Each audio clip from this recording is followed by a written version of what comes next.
I will elaborate on this. I only got diagnosed with ADHD last year after my daughter got diagnosed with ADHD the year before. So I have 3 kids with autism and ADHD. The ADHD was a big shock for me with my daughter. She's my middle child, because I honestly thought everything was completely normal. My daughter's in the pediatrician's office and the pediatrician is like, so she has autism, so she has ADHD. And I was like, well, she can't, because I do all of that stuff too. And the pediatrician's just looking at me like, waiting for the penny to drop. And then I'm like to my husband, oh, I have it too, right? So then a year after my daughter got her diagnosis, I got diagnosed and then started on Ritalin, which is a little bit aggressive for me in terms of a stimulant, so switched over to Vyvanse. But one thing I noticed really quickly, which was ironically the same thing my daughter was going through, is we kind of had like, she was a high performer, high achiever as I was growing up.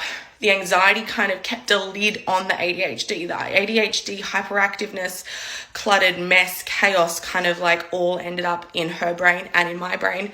So what we noticed with both of us, the minute we kind of dealt with the anxiety, the ADHD symptoms got more intense. The minute I went on medication for the ADHD symptoms, and so did my daughter, the TISM popped up. And so I realized as well that is also the diagnostic path that I am on now, along with my 3 kids. So it's just funny how you relieve the coping mechanism of anxiety, and underneath that is the ADHD that's kind of using the anxiety to function and using the urgency to do amazing things. Like, I run 2 companies, I'm an author, podcast host, I do incredible stuff, but it's the anxiety and urgency fueling and managing the ADHD.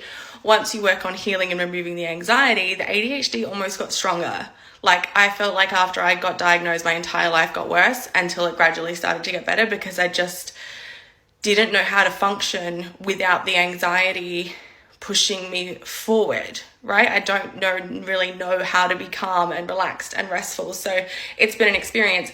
And then once kind of like you're learning to manage the ADHD, all the TISM stuff started to pop out, which has been an experience to kind of, I have these moments where I'm like, oh my God, how did I not know this beforehand? But like I say, no one's interested in diagnosing girls that have straight A's and are on top of all their classes and get everything done. And I mean, looking back, it's like I studied at university and TAFE and worked full time at the same time and barely slept and lived on coffee and still fit in time to go to the gym.